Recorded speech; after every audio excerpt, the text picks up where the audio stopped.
Good morning, students.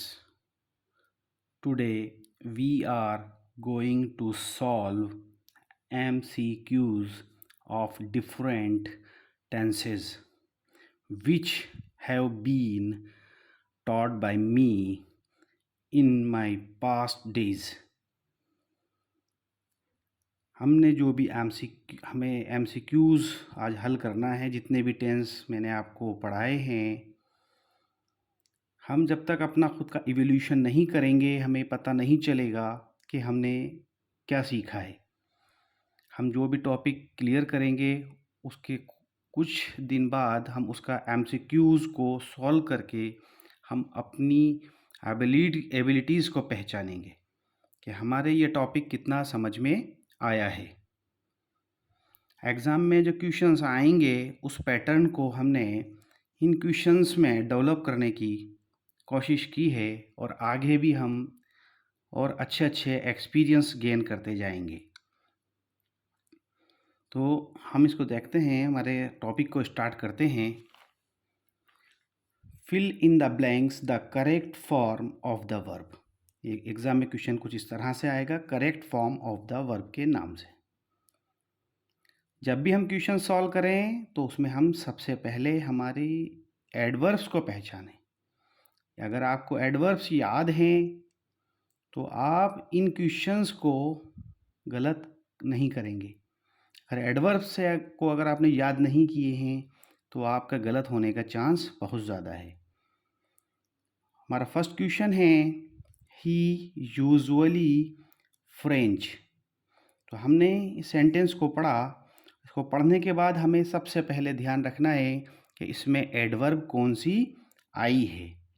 तो हमने देखा यहाँ पर यूजुअली जो है ये एडवर्ब है और ये प्रेजेंट इंडेफिनिट टेंस में आती है। ये देखने के बाद में हमें ये पहचानना है कि ये सेंटेंस का कौन सा प्रकार है। हमने देखा कि यहाँ सब्जेक्ट है, यहाँ पर जो है वर्ब आ जाएगी और यहाँ ये ऑब्जेक्ट आ गया। तो ये एफर्मेटिव पैटर्न हो गया। जब ये एफर्मेटिव पैटर्न है तो हमें ध्यान रखना है कि सब्जेक्ट के बाद में जो मेन वर्ब लिखी जाएगी वो यहाँ आएगी और उसमें एस या ईएस जोड़ना होगा, क्योंकि यहाँ पे सब्जेक्ट हमारा ही है, सिंगुलर है। तो हम देखते हैं ऑप्शंस को। फर्स्ट ऑप्शन है इज़ स्पीकिंग, ये नहीं होगा। दूसरा है स्पीक्स, तो यहाँ पर ये स्पीक्स आ जाएगा क्योंकि हमारा सब्जेक्ट ही है, तो स्पीक में एस लग जाएगा। ही यूजुअली स्पीक्स फ्रेंच, तो उसके बाद हमें इस पर टिक लगा देना है। Second question, a vegetarian is a person who never meat. अब यहाँ पर हमने एडवर्ब ढूंढना है, तो हमने एडवर्ब देखा तो यहाँ पर हमें एडवर्ब क्या मिली, नेवर मिली है। जब नेवर मिल गया, ये भी प्रेजेंट इंडेफिनिट टेंस में आती है, तो हमें ध्यान रखना है कि यहाँ पर हमें वर्ब की फर्स्ट फॉर्म आएगी। अब उसमें एस या ई एस क्या जुड़ेगा, हमें इस पर ध्यान देना है। तो हमने देखा कि यहाँ ए वेजिटेरियन इज ए पर्सन, तो यहाँ पर्सन एक व्यक्ति है, तो जब एक व्यक्ति है तो यहाँ वर्ब में एस या ई एस जुड़ेगा। तो हमारे पास वर्ब देखिए ईट है, ईट, यहाँ एट, यहाँ ए हैज़ ईटन और यहाँ नन। तो हमने देखा ये सब्जेक्ट हमारा अ पर्सन है, मेन जो वर्ड है, मेन जो नाउन है वो पर्सन है, वो सिंगुलर है, इसलिए वर्ब में एस लगेगा। तो यहाँ हो जाएगा ईट्स, नेवर ईट्स मीट। एक वेजिटेरियन व्यक्ति वो होता है जो मीट नहीं खाता है। अब हम देखते हैं next question, the earth blank round the sun. जब आपको प्रेजेंट इंडेफिनिट टेंस पढ़ाया था उसमें बताया था कि अगर कोई शाश्वत सत्य है, कोई इटर्नल ट्रूथ है, तो वहाँ पर भी प्रेजेंट इंडेफिनिट टेंस ही आता है। तो अर्थ यहाँ पर सिंगुलर सब्जेक्ट है। जब ये सिंगुलर है तो हमें यह देखना है कि जो नीचे जो वर्ब्स दी गई हैं उसमें वर्ब की फर्स्ट फॉर्म कौन सी है और उसमें एस या ई एस लगेगा। अब हम देखते हैं कि इज़ मूविंग नहीं होगा, मूव, इसके अंदर एस लगा हुआ नहीं है तो ये भी नहीं होगा। थर्ड ऑप्शन है मूव्स, तो ये मूव्स हो जाएगा क्योंकि इसमें एस लग रहा है। The earth moves round the sun, पृथ्वी सूर्य के चक्कर लगाती है। Question number 4, he blank a newspaper now. अब आप इसमें देखेंगे कि यहाँ नाउ दे रखा है तो ये प्रेजेंट कंटिन्यूअस टेंस में आता है। तो जब प्रेजेंट कंटिन्यूअस टेंस है, यहाँ सेंटेंस का पैटर्न देखिए कि ये एफर्मेटिव है या नेगेटिव है या इंट्रोगेटिव है या इंट्रोगेटिव नेगेटिव है। तो हमने देखा कि ये एफर्मेटिव है क्योंकि सब्जेक्ट सबसे पहले दिया गया है। सब्जेक्ट है हमारा ही, तो ही के अकॉर्डिंग यहाँ पर आना चाहिए। इसके बाद में इज़, देखिए यहाँ भी इज़ नहीं है, यहाँ भी नहीं है, और यहाँ दे रखा है इज़, और इसके साथ यहाँ हेल्पिंग वर्ब इज़ है, इसके साथ मेन वर्ब में आईएनजी लगा हुआ है। तो ये हो जाएगा he is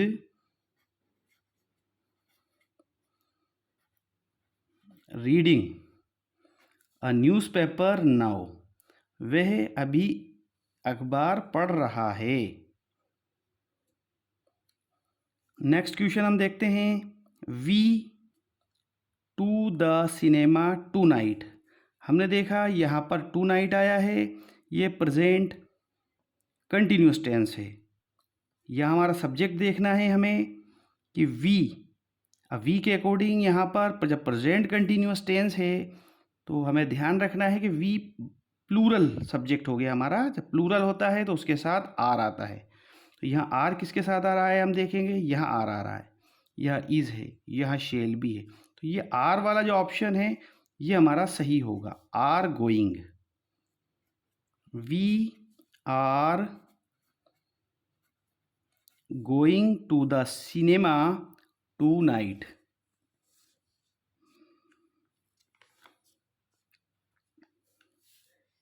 next question, it blank when we blank the station. अब हमें देखना है, मैंने आपको एक बार बताया था जब हम पास्ट टेंस पढ़ रहे थे कि वेन के साथ जो सेंटेंस जुड़ता है तो वो पास्ट सिंपल टेंस होता है। और पास्ट सिंपल क्या होता है, यानी कि वर्ब की सेकंड फॉर्म आती है। अब ऑप्शन देखिए आप, तो फर्स्ट जो पार्ट है इट से लेके और यहाँ तक का, तो इसमें क्या आना चाहिए, आ रहा है it was raining when we reached the station, ये आ रहा है हमारे पास। दूसरा देखिए, it is raining we reach the station, it has rained when we are reaching the station. तो हमने देखा ये जो है वेन के साथ में पास्ट सिंपल टेंस आता है। जब वेन के साथ पास्ट सिंपल है तो यह वर्ब की सेकंड फॉर्म यहाँ भी दे रखी है और यहाँ भी दे रखी है। लेकिन इससे वाला पहले वाला जो वाक्य है उसमें भी पास्ट टेंस ही होगा, क्योंकि यहाँ पर पास्ट है तो यहाँ पर क्या दे दिया, प्रेजेंट टेंस दे दिया, तो ये वाला नहीं होगा। फर्स्ट ऑप्शन हमारा आंसर है, it was raining when we reached the station, बारिश हो रही थी जब हम स्टेशन पर पहुंचे। अब हम हमारा नेक्स्ट क्वेश्चन देखेंगे, we blank each other for the past 5 years। देखिए इसके अंदर यहाँ पर दिया गया है 4 जब आता है तो हमें लिखना होता है, सिंस या 4 होता है तो प्रेजेंट परफेक्ट कंटिन्यूअस टेंस आता है। तो इस हिसाब से हम ध्यान लगाएंगे, एक एक चीज़ पर गौर करेंगे, जल्दबाजी बिल्कुल नहीं करेंगे, वीडियो को ज़रा भी स्किप नहीं करें। कई सारी चीज़ें होती हैं जो हमें समझनी होती हैं और स्किप करके और हम उस चीज़ को छोड़ देते हैं। तो आप ध्यान से समझिए कि यहाँ पर देखिए सिंस या 4 है तो यहाँ पर हैज़ बीन या हैव बीन आना चाहिए, लेकिन यहाँ पर आप ध्यान देंगे तो ये वर्ब जो दे है नो दे रखी है। नो का मतलब होता है जानना, और एक चीज़ मैंने आपको प्रेजेंट इंडेफिनिट टेंस पढ़ाया था, जब बताया था कि नो में आईएनजी नहीं लगता है।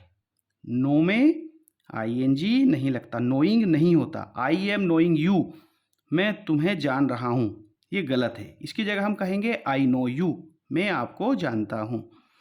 तो जब यहाँ पर नोइंग वाला सेंटेंस, तो आर नोइंग तो यहाँ पर आ नहीं सकता, ठीक है। और यहाँ पर शेल नो भी नहीं आएगा। अब बचा क्या है हमारे पास ऑप्शन में, हैव नॉन। तो यहाँ क्या आ जाएगा, we have known each other for the past each 5 years. We have known each other for the past 5 years.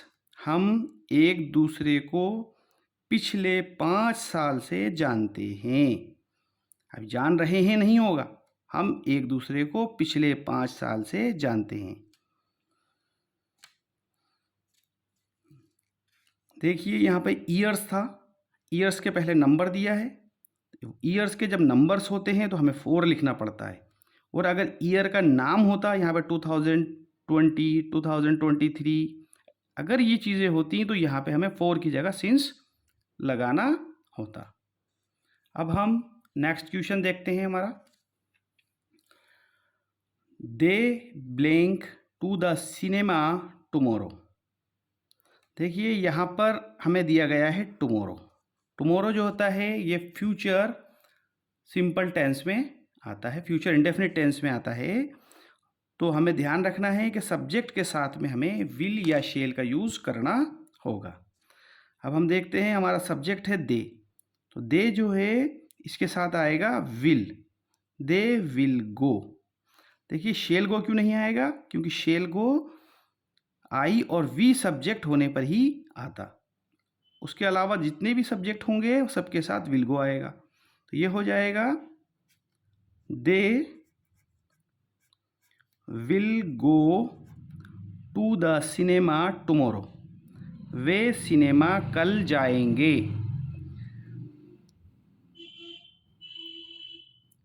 इस तरह की और भी एक्सरसाइज आप अपनी ग्रामर से सॉल्व करें और अपने आप को बिल्कुल ऐसा तैयार कर लें कि फ्यूचर में आपको कभी भी नहीं समझने वाली स्थिति नहीं बने।